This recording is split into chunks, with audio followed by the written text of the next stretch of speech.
Welcome and thanks for tuning in to the Victorian Aboriginal News Van Talks podcast. I'm your host, Charles Pakana.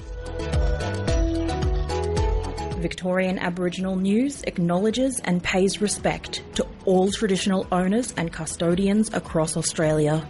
We acknowledge the elders who have gone before, those who currently lead their communities, and those who will follow in the years and generations to come.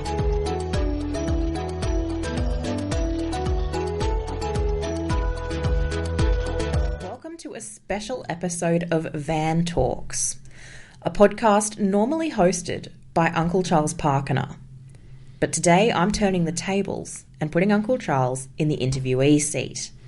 My name's Karina Wells, and I'm very proud to be a third-generation Aboriginal journalist. Uncle Charles. That's me. How are you feeling being on the other end of the microphone? Oh, a little bit wary about this. I'm not too sure about the dynamics of it, but it's interesting and I'm proud to see you taking control of it. Thank you. Okay, so I'm going to kick it off with a pretty broad question that I want you to interpret any way you like. Okay. Who is Charles Pakana? Oh, that's it. That's it. A very broad question. Well, Charles Pakana is actually born Keir Wells, as you know, and I'm very proudly your dad, Karina. I changed my name to Charles Pakana in line with my growing identity as an Aboriginal man and to help me ground myself as an Aboriginal man. But essentially I am a 68-year-old fella who loves journalism and has been a journalist for, the best part of 40, 45 years in print and radio. And I'm a man who lives in his van, travels around Victoria and tries to promote the positive stories and voices of Aboriginal Victoria on radio and podcasting. In essence, I see that's who I am. You came down to Victoria nearly 20 years ago now. It's been a while. It has. Great move. Back then you said you just needed to. You just felt this draw to Victoria. How has being in Victoria helped you with developing your identity? Oh, Victoria was somewhere that I knew I always had to be. Ever since I was a little boy and my mother and father would bring my brother and I down to Victoria for holidays to visit family down here. And ever since then, I just had this absolute yearning to live in Victoria. And then very soon after I turned 50, I decided that, look, now's the time. I was facing a lot of personal problems, as you're well aware, up in New South Wales. And it was just the decision made to pack up and get down here and just see what happened. The move itself, how has it helped me? Wow, that would fill volumes, quite frankly, because, and I know we'll talk about these in a while, but the opportunity to connect with elders who've since become my mentors, and we'll talk about them in a bit, to help me gain my identity, having been brought up not as an Aboriginal man due to my father's trauma, having been born in Tasmania in 1918. It's just given me the opportunity to explore myself, to explore my Aboriginality, and to realise in life what is the most important thing for me personally.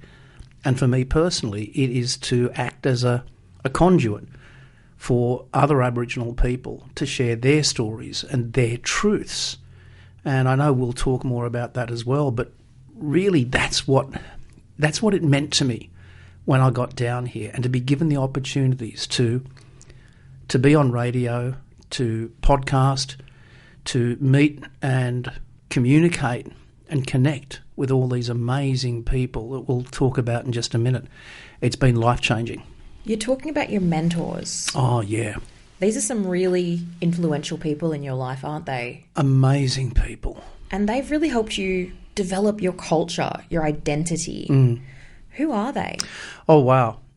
So there are so many of them. The people I consider to be my main mentors, I've got to start off with Auntie Jill Gallagher, a proud Gunditjmara woman who I met, I think, initially round about 2017, 2018, when she became the Victorian Treaty Advancement Commissioner. Uncle Bill Nicholson from the Wurundjeri Woiwurrung, who's just been so instrumental in my life and who was the first one to give me the title of uncle, which was an incredibly emotional point in my life. People like Uncle Andrew Jacamos, a Yorta man and elder. Auntie Esme Bamblett from the Aboriginal Advancement League, absolutely critical in my life and my development, because all of these people have selflessly given of their time to help me understand who I am and what I need to do. And look, there are others as well, and I do need to mention them, but Uncle Taljum Edwards has just been such a support. And I remember when I decided that I'd give all my goods and chattels away, move into a van and just travel around Victoria and just pursue this ideal of promoting First Nations voices. I remember sitting down with Uncle Taljum one day saying, "Look, Unc, this is the most ridiculous thing ever. What do you reckon?" And he just looked at me through his beautiful eyes and said, "Bunjil will provide for you." And by God, the man was right. Yeah, he was, wasn't he? Yeah, there's so many others as well. Oh, there really are. Yeah, I've been very, very fortunate. But what I found is that these elders are always happy to give their time. But as someone wanting to learn, whether it's a young person or an older person seeking to identify and pursue their culture, you've got to get off your bum and actually speak to them and say, "Here's my situation. I'd really like the opportunity to come and talk with you at times." Frankly, Karina, I see so many young First Nations people and others who discover their Aboriginality or they move into the area and they think that they have some right that the elders will come to them. And that's simply not the case, because most of these elders are tight for time. Of course. They're being pulled in all sorts of directions. I mean, you look at Uncle Bill, for example. He is all over the place. He is just being dragged from one place to another. His expertise is always being sought. You've got to be able to just find your time. You've got to go to them and explain to them. That's an important thing. And it's a humbling experience because, you know, some of these people are younger than I am, but their knowledge is what sets them apart. That sort of learning of culture has really benefited you, hasn't it? Oh, in so many ways. As I said, it's a humbling experience. And I think to sit there and realise you know nothing, absolutely nothing, yet you want to make a difference in this space. The recognition of the fact that you've got to stop, you've got to shut up, and you've got to listen and then ask questions. That's a really important life skill. I don't care who and what you are. So that for me, since I've moved down to Melbourne and I've pursued my cultural identity, has been one of the massive changes in my life, because there's no room for arrogance. No. There's no room for you being the centre of the universe. It is just you listen and you learn and you recognise that you're never going to stop learning. That's a very difficult thing for almost everybody, isn't it? You really wanted to say it's a very difficult thing for me, and yeah, it was. But it is. It's difficult for everybody because we all sort of have that little bit of ego that we feel like we do know things. And to just have to sit down and pursue the mentorship, it's a very humbling thing, I think. It is, and I think probably it's the initial stages of learning to do that have benefited me enormously in my work as a journalist and a broadcast journalist, because my work is all about sitting down, asking some questions, and then listening to the truths. And these can be truths from young people, from, you know, our new young leaders at Gulingwal, yes, young people from right across Victoria, and our elders out there. It's just that experience and that preparedness to sit down, as I said, shut up and listen. That's a critical life skill. In doing that, you've gotten started in podcasting. Yeah, that was never really meant to happen. How did it happen? What happened? So it's an interesting story. It really started with radio. Now, around about, I think, 10 years ago, when I was working as the First Nations lead, or what they call the Aboriginal Liaison Officer, at a local city council here in Naarm in Melbourne. And I visited the offices of 3K&D for the very first time. And at this stage, 3K&D was at Mary Street in Preston. And there was an amazing fella who was so instrumental in First Nations radio by the name of Uncle Jim Remedio, the late Uncle Jim. And he was sitting in the seat for about a year, and I met him, and after about 2 minutes he said, "Oh, I love your voice. How about you come on radio?" And I thought about it for a second. I said, "Look, I'm prepared to do it, but don't expect me to do a music program. What I want to do is I want to get back into my journalism, and I want to do First Nations current affairs." So that happened there, and that was actually the birth of VAN, but it was Connection Matters Radio back then. This was about 10 years ago, I think. That's right, yeah. You said you wanted to get back into your journalism, your roots. Your background is definitely not in radio. It's in the written media, in case studies. Print journalism. Print journalism. Print journalism. So it started in the, crikeys, I think around about 1980, something like that, when I was just about to leave the army after about 9 years there. I was just on the cusp of leaving. And I got really excited about this burgeoning information technology, personal computer age, because the IBM PC was about to be announced. And I started writing for local newspapers and trade magazines about computers and technology and programming languages and things like that. And that got me into print journalism. Journalism is not something I ever wanted to do. You know, my father, your grandfather, was the industrial correspondent of the Sydney Morning Herald, and I had no intention of following in his footsteps. But it just happened. And then I started up after a while my own company, Australian Corporate Writing, where we worked for IT companies such as Microsoft and Epson and Dell and IBM, and wrote their Australian case studies.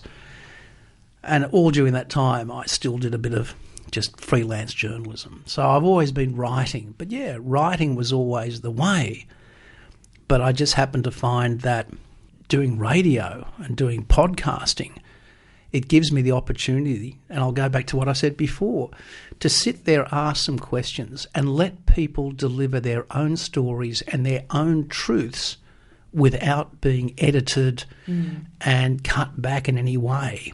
People get the opportunity to tell their stories and for the audience to hear those stories and those truths. And that, for me, is a great medium. Well, that brings me perfectly to my next question, which is the 4 pillars upon which Victorian Aboriginal news pursues. And that is treaty, truth-telling, reconciliation, and self-determination. You work in this area, and these are probably the 4 most important things. What do these terms mean to you personally? I just want to start with treaty and truth-telling first, because for me, they are the most important when it comes to culture, when it comes to identity, is that treaty and truth-telling. Treaty, when it really started happening big time here in Victoria in 2016, when the government went to the mob and said, what do you want? Do you want recognition in our constitution, or do you want treaty? And the overwhelming response was, we want treaty. And that process, starting off with the Interim Treaty Working Group, then with the Victorian Treaty Advancement Commission, which of course, as I mentioned before, with Arnie Jill Gallagher, then into the First People's Assembly of Victoria, and we're now in our 3rd iteration of that, for goodness sake. What I've seen in that is that the treaty itself, the treaty process, regardless of whether you approve of everything that's going into it or not, and not everybody does, and that's fine, but at its very core, from my perspective, it is about promoting our presence, promoting the fact that we as Aboriginal people exist here, that we have a right to be here, that we have a legacy here, that we have so much to deliver to the rest of Victoria and to the rest of Australia. And importantly, there is a 55 to 65,000 year unbroken chain of connection to the land.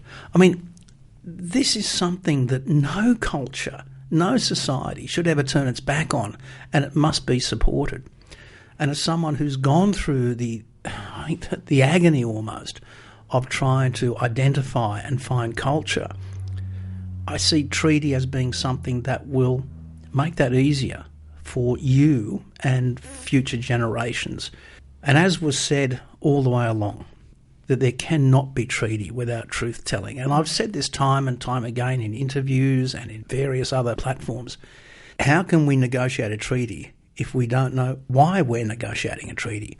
And that's where truth-telling comes into it. So the two are inexorably combined and connected. With reconciliation, I see that as this is a coming together of everybody, walking side by side, shoulder to shoulder, as is said in that very last line of the Uluru Statement from the Heart, walking together in a movement of Australian people for a better future. That's what reconciliation's about to me.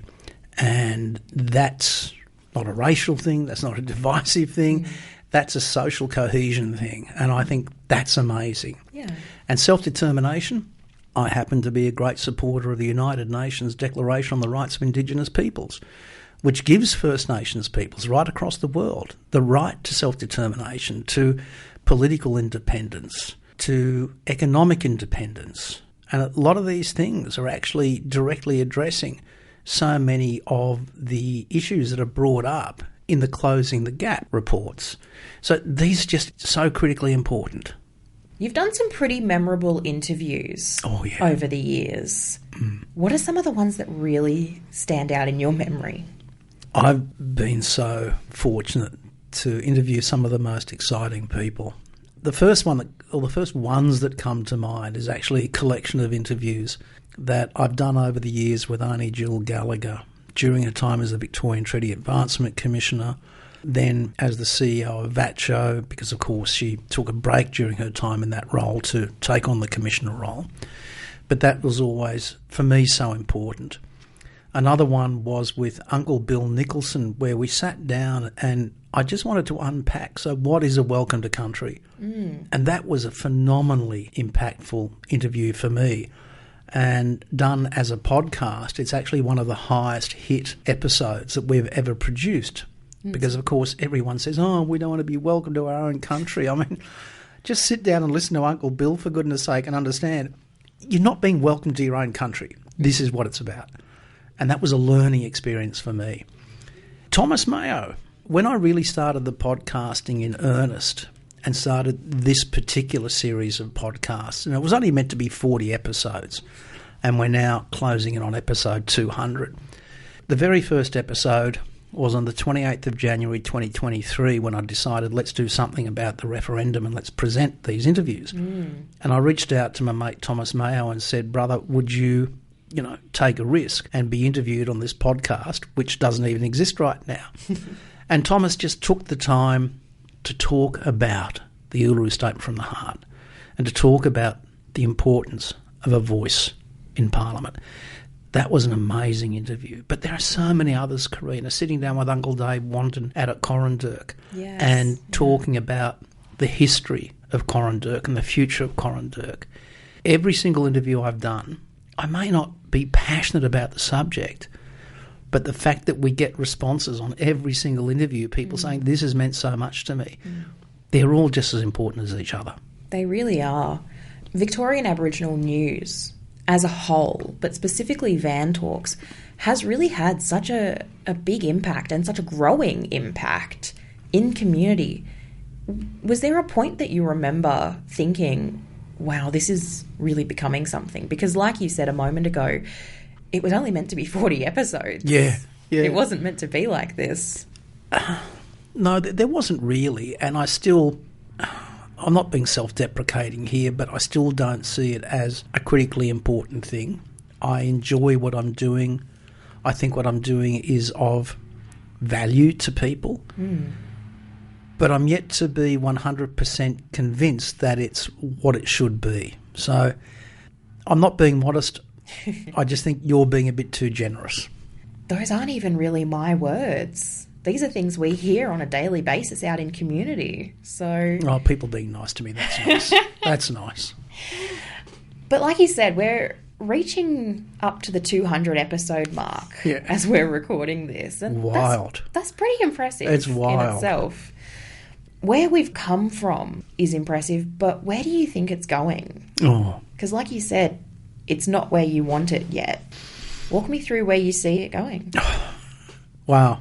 Okay, so in 10 years' time, let's look at that point first. I'll be 78. I'd like to be slowing down. Hopefully. At least a bit by that stage, but definitely not stopping. I see there's no stop to the podcast and to our partnership with community radio stations across Victoria carrying those. And as you know, we're getting a growing number of community radio stations at Bendigo, at Ballarat, at Seymour, a couple of stations here. Of course, our home, beautiful radio station, 3KND, 1503 AM. Yes. Here in Melbourne, and Naarm is just so important, and Triple R, of course. But I'd like to see us really reaching further afield, more and more radio stations. As a matter of fact, what's my goal when it comes to radio stations taking our content is wherever there's a community radio station in Victoria, I'd like them carrying at least a bit of our content and sharing the messages of First Nations communities. I recognise also that we have to go into video. We do. We've got some exciting things coming up. Yeah, well, dragging me kicking and screaming into that, but the realisation is that we do need to move with the times. So there'll be some exciting things happening over the next 18 months with regard to that. So that'll be exciting. We'll be going to complement our podcast with vidcasts and a few other interesting projects as well, but I'd like it to be that it's not Charles Pakana. I would like to be very much in the background. I would like to see a new generation of First Nations journalists, public interest journalists, taking up the flag and continuing on with the work and taking it in directions that they think it should be going, as long as it is, as far as I'm concerned, true to the real core of VAN, which is promoting and sharing the voices and the truths of First Nations Victoria. I've been asked so many times, I'll go further afield. No, Victoria. I love Victoria. Victoria is the community that's embraced me, that's taught me, that's given me the opportunities that I've had. But that's essentially my not-so-comprehensive go-forward plan. But it'll be very exciting to see where it does go. Because the sky's the limit, isn't it? The sky's definitely the limit. Well, just before we get to our last question, Victorian Aboriginal News, the acronym. It's unintentional. not intentional, is it? Unintentional. Totally unintentional. So I actually moved into the van, my Ford Transit van, which has been my home for the past 5.5 years, in 2020, I think, or early 2021, can't remember. And it wasn't until later that I changed the name of my business to Victorian Aboriginal News. And I didn't even recognise until probably about 12 months later. I went, oh my God, I'm a van lifer and the acronym is VAN. People recognised it before me, quite frankly. I love that. I love that. All right, so last question. And again, this is a pretty broad one, but I want you to answer honestly.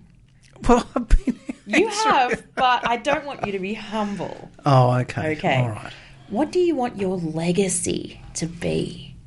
I think I summed it up, Karina, in the previous response, and that is that I'd like to see Victorian Aboriginal News continue. I'd like to see young Aboriginal journalists take up the gauntlet of public interest journalism focused on truth-telling within the Victorian Aboriginal communities. That's what I want, because there's no shortage of stories. And the stuff that we see out there, the language that's coming back to life, the cultural practices that are coming back to life, I mean, that I think is just so important, these stories be told. And what that means for this secondary love that I have of reconciliation, where people understand just what we as Aboriginal people are about and what the amazing traditional owners are doing across this state. These are stories that need to be told. My legacy is I'd just like to see this continue. That's all I want. Oh, that's beautiful. Well, Charles Pakana, thank you for coming on the podcast today. It's absolutely my pleasure, and I look forward to being on the other side of the microphone next episode. For a full transcript of this interview, visit the Victorian Aboriginal News website at vicaboriginalnews.com.au. Until our next episode, stay safe and stay informed.